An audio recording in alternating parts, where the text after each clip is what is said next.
Hello welcome back. Numericals continue करते हैं हम। लेटेंट हीट से रिलेटेड न्यूमेरिकल्स कर रहे थे। क्या कहता है ये क्वेश्चन? कह रहा है कि मेटल का बॉल है, उसका मास दिया हुआ है 0.20 kg और उसका इनिशियल टेम्परेचर दिया हुआ है 200 degree centigrade. When placed on A ice block, same पिछला किया ना वैसा ही है। कितना बर्फ पिघला देता है ये? 100 ग्राम का। When its temperature stops falling, ठीक है, तो ये इसका भी फाइनल टेम्परेचर 0 डिग्री सेंटीग्रेड आ जाता है। ये भी बर्फ 0 डिग्री पे थी और 0 डिग्री पे पानी बन रहा है, बस। बाकी चीजें दी हुई है। लेटेंट हीट ऑफ आइस 340 कह दी है और calculate the specific capacity of the metal ball. So once again logic का ही इस्तेमाल करते हैं by using principle of calorimetry, right. So heat gained by, जैसा कि मैंने कहा कि लेफ्ट साइड में गेन वाला पार्ट लिखो या लॉस वाला, कोई फर्क नहीं पड़ता है। Heat gain by ice is equals to heat loss by metal. कितनी आइस हीट लूज करेगी? ml, और यहाँ पर mc डेल्टा थीटा। बॉल का मास, आइस का मास 100 ग्राम, लेटेंट हीट 304, इसका मास 0.20 kg में दिया हुआ है, तो इसको ग्राम्स में कन्वर्ट कर देंगे तो हो जाएगा 200 ग्राम्स। और इसकी स्पेसिफिक कैपेसिटी तो ढूंढनी है, ग्राम्स में मिलेगी। इसका डेल्टा थीटा आएगा 200, क्योंकि 200 से ठंडा होके ये 0 डिग्री पे आ रहा है। तो चलो सी ढूंढते हैं। 100 इंटू 340 अपॉन 200 इंटू 200, तो 1 2 3 4 है ना, एक और जीरो चला गया, 17। और अच्छा, तीनों के तीनों जीरो तो चले गए। 1 2 3 जीरो चले गए, 1 2 3 0, 17, और ये आएगा 17/20, है ना। तो ये हो जाएगा 8 दूनी 16, 8.5/10, यानी 0.85 joules per gram degree centigrade. ये स्पेसिफिक कैपेसिटी होगी, ये स्पेसिफिक कैपेसिटी होगी, राइट, मेटल बॉल की।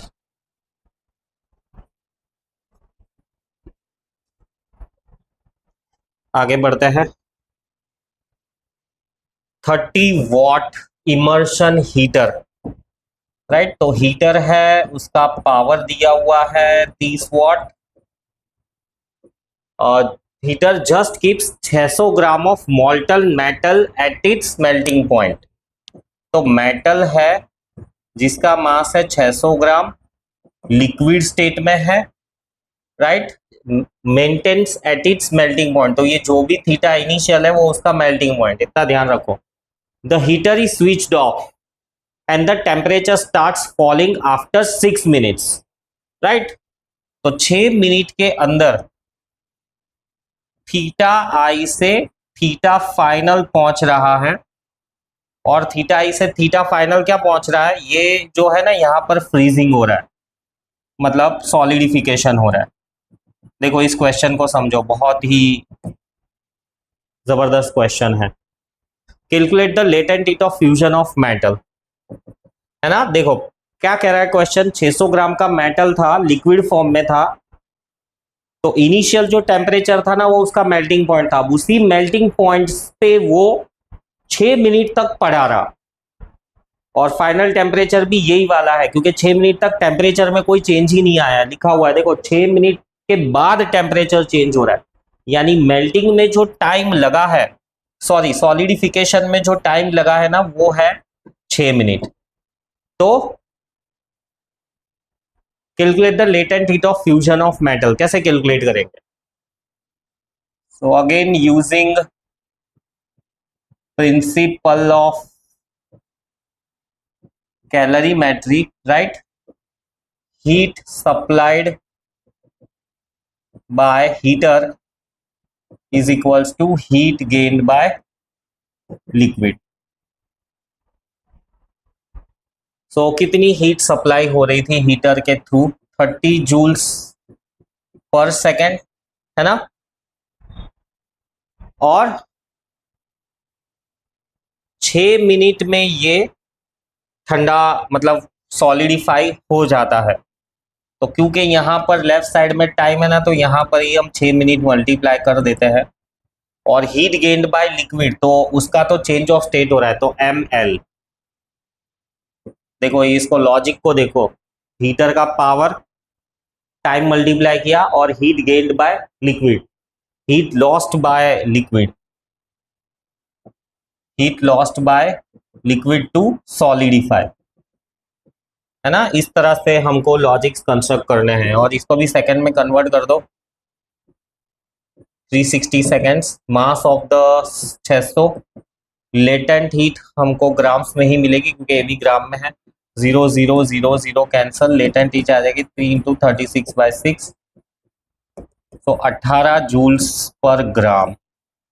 लेटेंट हीट आई है 18 जूल्स पर ग्राम।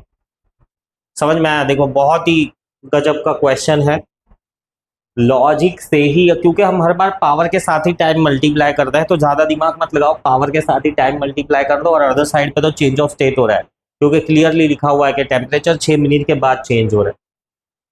तो ये चीज ध्यान रखनी है इधर। चलो ये वाला क्वेश्चन क्या कहता है, ये वाला क्वेश्चन कहता है कि हाइड्रोकार्बन दिया हुआ है of mass 1.5 kg is just kept in molten state by heater का पावर दिया हुआ है 500 watts। if the heater is switched off the temperature starts falling after 4 minutes। तो चलो ये भी वही क्वेश्चन है ना। तो अगेन प्रिंसिपल ऑफ कैलोरीमेट्री,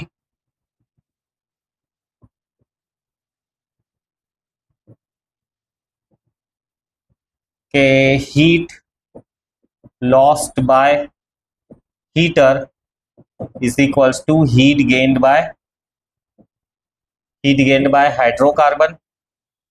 सो कितनी heat, 500 into 4 minute, power into time, और मिनट को सेकेंड्स में कन्वर्ट करेंगे। और हाइड्रोकार्बन का मास दिया हुआ है 1.5 किलो, तो 1.5 kg, और उसकी लेटेंट हीट हमको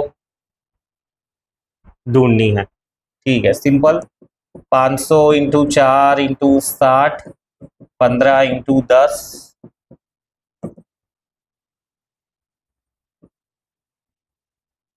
जूल्स पर केजी। ये है हाइड्रोकार्बन की लेटेंट हीट 80,000। फिर आगे बढ़ते हैं, 500 ग्राम का पानी 60 डिग्री सेंटीग्रेड पे, तो पानी दिया हुआ है जिसका मास है 500 ग्राम और इनिशियल टेम्परेचर है 60 degree centigrade, is contained in a vessel of negligible heat capacity.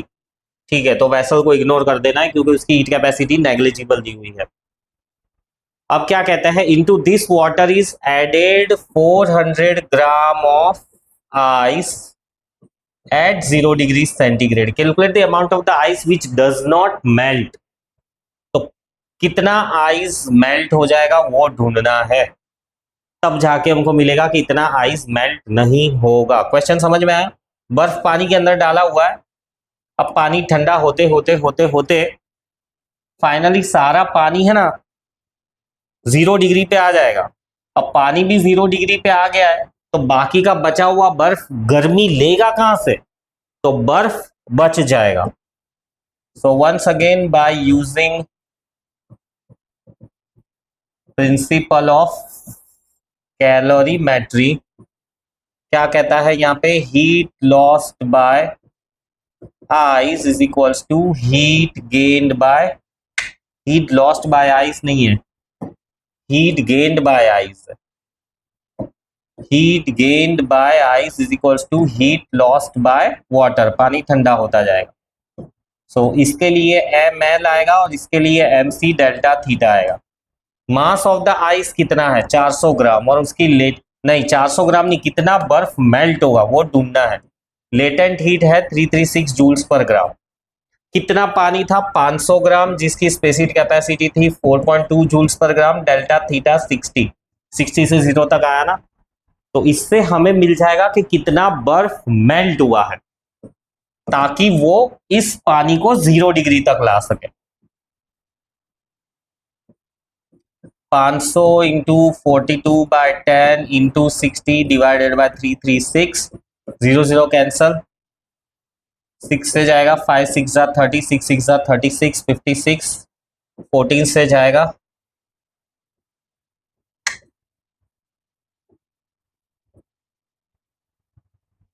हाँ 14 4 जा 56, ये 4 से जाएगा,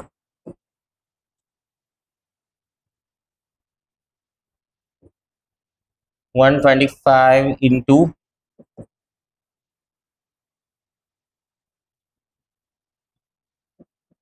375 ग्राम्स, इतना बर्फ मेल्ट हो जाएगा। So therefore ice left over will be 400 minus 375, यानी 25 ग्राम का बर्फ बच गया है ना।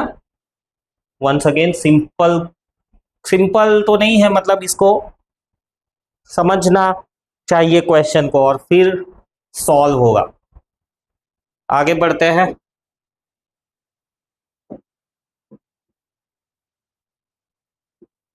क्या कहता है ये क्वेश्चन? 2 kg ऑफ वाटर, तो पानी है जिसका मास है 2 किलो और उसका टेम्परेचर दिया हुआ है 100 डिग्री सेंटीग्रेड, इस contain in a vessel of negligible heat capacity, तो वेसल को भूल जाओ। Into this water is added 3 kg of ice at 0 degree centigrade. Calculate the amount of the water at 0 degree centigrade at the end of the experiment. अब इस हिसाब से क्या हो रहा है, सारा बर्फ मेल्ट हो जाएगा, सारा बर्फ मेल्ट हो जाएगा, पर सारा का सारा पानी 0 डिग्री पे नहीं आएगा, थोड़ा सा ही पानी 0 डिग्री पे आएगा और कुछ पानी 100 डिग्री पे बच जाएगा। मतलब ऐसा कह दो बर्फ है, बर्फ पे ऐसा पानी की धार कर रहा है, बर्फ सारा मेल्ट हो जा रहा है। कन्वर्सली जो पानी की धार है वो भी 0 डिग्री पे आ रही है, लेकिन कुछ पानी बच जाएगा। सो एम लेफ्ट ओवर ये ढूंढना है। पीछे जो किया ना उसी तरह का सम है ये। तो इसमें कैसे लॉजिक कंस्ट्रक्ट करेंगे? Using principle of calorimetry, right? Heat gained by ice will be equal to heat lost by water. So कितनी हीट गेन करेगा आइस? मेल्ट होने के लिए जितनी चाहिए उतनी, यानी ml, और heat lost by water mc delta theta. बर्फ का मास 3 किलो है, लेटेंट हीट है इसकी 336,000। पानी कितना चाहिए होगा इस बर्फ को मेल्ट करने के लिए, ऐसा ये क्वेश्चन कह रहा है। देखो 2 किलो पानी था जो 100 डिग्री पे था, राइट? अब उसके अंदर ये 3 किलो बर्फ ऐड कर दिया, तो क्या सारा पानी ठंडा हो जाएगा? नहीं, कुछ इंटरमीडिएट टेम्परेचर पे जाएगा। अब हमको वो इंटरमीडिएट टेम्परेचर तो ढूंढने के लिए नहीं कहा है, बट ऐसा कहा है कि इतना बर्फ कितने पानी को 0 डिग्री तक लेके आ सकता है, राइट? क्वेश्चन को इंटरप्रेट करो, या कन्वर्सली ऐसे भी समझ सकते हो, बर्फ था 3 किलो, इस पे ये गर्म पानी की धार की, राइट? सारा बर्फ पिघल गया, अब कितना पानी बच गया बर्तन में, उस हिसाब से। सो इतने बर्फ को मेल्ट करने के लिए कितना मास चाहिए, और पानी की specific capacity 4200 joules per KG, और डेल्टा थीटा 100 से 0 यानी 100। सो 3 इंटू 336,000, 420000, सो 1 2 3 1 2 3, 14 3 जा, राइट? सो 336 बाय 30, 10 3 जा 112, सो 11.2 किलो पानी यूज हो गया। तो हॉट वाटर लेफ्ट ओवर, कितना पानी बच गया? 2 किलो था, 2 किलो था, तो 11.2 किलो क्यों आ रहा है? कुछ गलती हुई है? नहीं नहीं, ये क्वेश्चन को हमने टोटली गलत समझा, समझने में ही गलती हुई है। तो क्या है ये क्वेश्चन, और जल्दबाजी में मैंने क्या इंटरप्रेट कर दिया? अब क्या कह रहा है कि 2 किलो पानी है 100 डिग्री सेंटीग्रेड पे, वेसल में है, वेसल को इग्नोर करना है। 3 किलो बर्फ है 0 डिग्री सेंटीग्रेड पे। Calculate the amount of water at 0 degree centigrade at the end of the temperature, है ना। अब ये बर्फ, राइट, ऑब्वियसली ये सारा का सारा पानी तो नहीं चाहिए होगा इस बर्फ को पिघलाने के लिए, बट इसमें से कितना पानी लोगे तो ये बर्फ पिघल जाएगा? वैसे तो मैंने राइट ही डिकोड किया था। एक मिनट मुझे इसको गो थ्रू करने दो। हाँ, इसमें गलती कुछ ऐसे हुई है, मैंने ऐसा एज्यूम किया कि भाई ये बर्फ पिघलाने के लिए ये पानी कम पड़ेगा, पर सोच थोड़ी उल्टी होनी चाहिए थी कि भाई बर्फ बच जाएगी, 2 किलो पानी कितनी बर्फ को पिघला देगा, वो मैंने गलती की। समझ में आया तुमको? मैंने ऐसा सोचा कि बर्फ को पिघलाते पिघलाते पानी बच जाएगा। आंसर देखो 11.2 किलो आ रहा है, मतलब ये मेरी सोच गलत थी। सोचना क्या चाहिए था कि ये पानी कितनी बर्फ पिघला पाएगा, यानी यहां पर मास आ जाएगा और यहां पर पूरा का पूरा 2 किलो पानी यूटिलाइज हो गया। समझ में आया? अब सिंप्लीफाई करो। चलो ये वाला भी एक ऐसे पा रफी कर देता हूं तो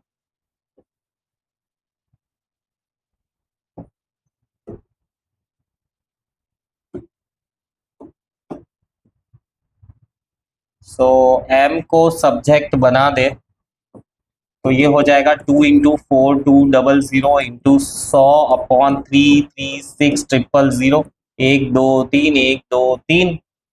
अब 3 से जाएगा 14 3 सा 1 3 सा 1 3 सा 2 3 सा 2 से जाएगा 5 2 सा 10 6 2 सा 12 40/56। 14 से जाएगा 4 सा 2 2 सा 5 2 सा यानी 5 2 सा 2 यानी 2.5 किलो बर्फ पिघल जाएगी। अब आया हमारा आंसर कि फाइनल अमाउंट ऑफ वाटर, कितना पानी लास्ट में बना। तो 2.5 किलो बर्फ पिघली और 2 किलो पानी यूटिलाइज हुआ, सो 4.5 किलो का पानी बना। समझ में आया? तो मेरी सोच यहीं पर ही गलत थी कि बर्फ पिघल जाएगा पानी बच जाएगा, पर सोच ऐसी होनी चाहिए थी कि पानी खत्म हो जाएगा बर्फ बच जाएगा, ऐसा। तो ध्यान रखो ये चीज, मतलब करने के बाद ही पता चला तो कोई बात नहीं है, करने के बाद लेकिन यहाँ पर जो वो 11 तो आया था वहां पर मुझे क्लिक हो गया तो मैंने फटाक से चेंज कर दिया। तो तुमको भी ऐसे क्लिक हो जाना चाहिए दिमाग में तुरंत के भाई कुछ गलती हुई है, और फिर क्वेश्चन को पढ़ के फिर से समझो और गलती को सुधारो। आगे ये क्वेश्चन है, वेसल दिया हुआ है नेग्लिजिबल हीट कैपेसिटी का, कंटेन्स बर्फ कितनी है, बर्फ का मास दिया हुआ है 1000 grams at 0 degree centigrade, it is poured into it, मतलब इस बर्फ के अंदर पोर किया है 100 ग्राम पानी। 100 ग्राम पानी अंदर पोर किया हुआ है और जो है 100 degree centigrade.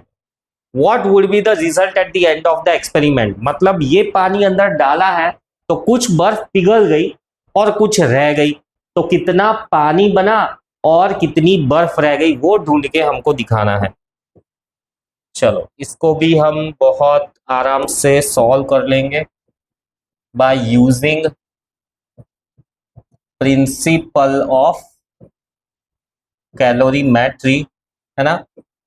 Heat gained by ice will be equal to heat lost by water. So ice के लिए ml, पानी के लिए mc डेल्टा थीटा। अब जैसा कि मैंने कहा कि ये पानी अंदर डाला गया है ना, तो बर्फ सारी मेल्ट नहीं होगी, कितनी बर्फ मेल्ट हुई होगी वो ढूंढना है। बर्फ की 336 लेटेंट हीट जूल्स में ही रहेगी, और कितना 100 ग्राम पानी ऐड किया था जिसकी स्पेसिफिक कैपेसिटी है 4.2, सब कुछ ग्राम्स में ले रहा हूं। और थीटा से 100 से 0 डिग्री तक ठंडा हुआ है, तो डेल्टा थीटा मुझे मिल गया है 100। सो मास ढूंढ लो, 100 × 100 × 42/10 अपॉन 336। सो कैंसल, 42 इससे डायरेक्टली कुछ कट होता है, 14 3 114 112 14 के टेबल में आता है ये, हाँ 8 है ना। तो ये हो गया 1000/8 125 ग्राम्स। देखो ये अब मुझे एकदम परफेक्टली मिला। तो फाइनल मिक्सचर में क्या बचा होगा, फाइनल मिक्सचर हैज, ये क्या ढूंढा है, 125 ग्राम बर्फ मेल्ट हो गया, तो बचा कितना, आइस लेफ्ट ओवर। सो 1000 ग्राम्स का आइस था, उसमें से 125 ग्राम मेल्ट हो गया, तो कितना बचा, 775 ग्राम्स आइस बचा। एंड टोटल कितना पानी बना, 125 ग्राम जो बर्फ मेल्ट हुआ वो पानी बना, और एडिशनली ये 100 ग्राम भी पानी, तो 100 ग्राम यानी 225 ग्राम पानी है। तो ये आंसर है 775 ग्राम्स, राइट।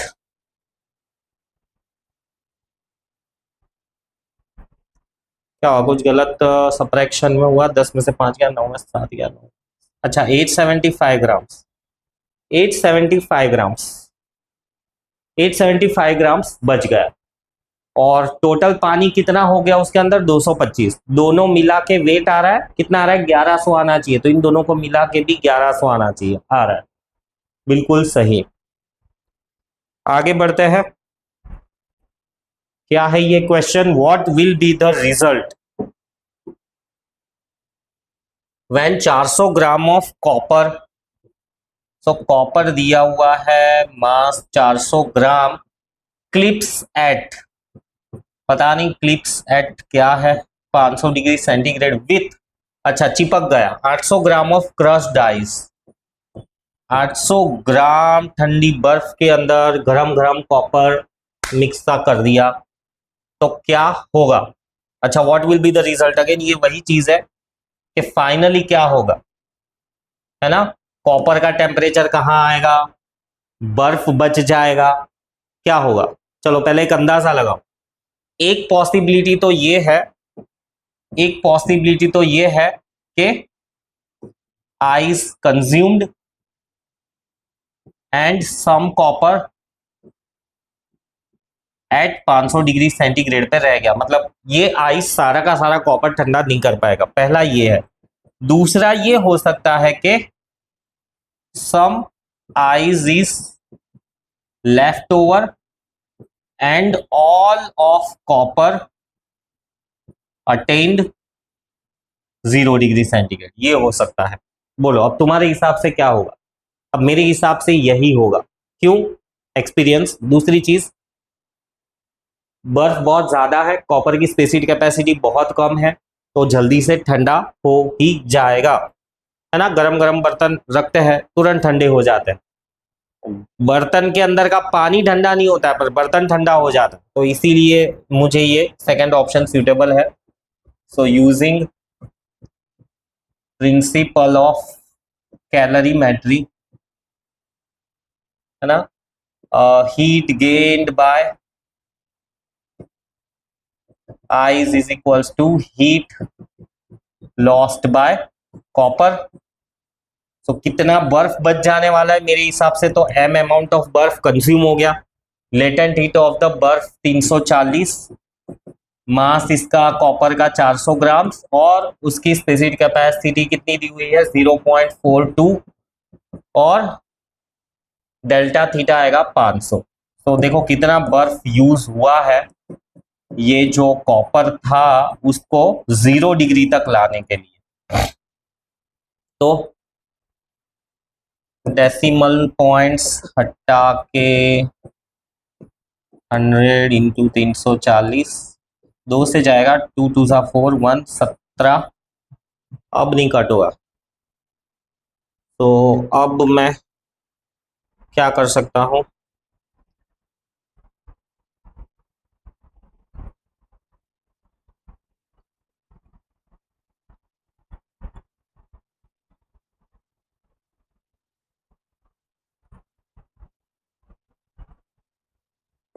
टू 47.05 ग्राम्स आ रहा है।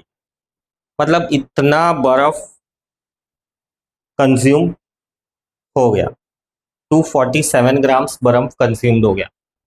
सो फाइनल क्या क्या कर रहे हैं कि what will be the result. So ice left over, कितना बर्फ बच जाएगा, 800 ग्राम का बर्फ था, 247 ग्राम्स कंज्यूम हो गया, तो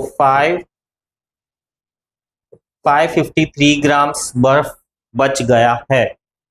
and all of the copper got cooled to 0 degree centigrade. देखो मेरा सेकंड वाला एजम्पशन जो था वो सही था, और मोस्ट ऑफ द टाइम्स ऐसा ही रहेगा कि बर्फ बच जाएगी। मतलब ऐसा कुछ रिजिडली लेके नहीं चलो, मोस्ट ऑफ द टाइम्स ऐसा ही रहेगा। ठीक है, आगे। वाओ, खत्म हो गया कैलोरीमीटर चैप्टर, हमने खत्म किया है। राइट, ढंग से रिवाइज करो, पढ़ो, कुछ डाउट्स है कमेंट्स करो, लाइक करो, शेयर करो। सी यू, बाय बाय।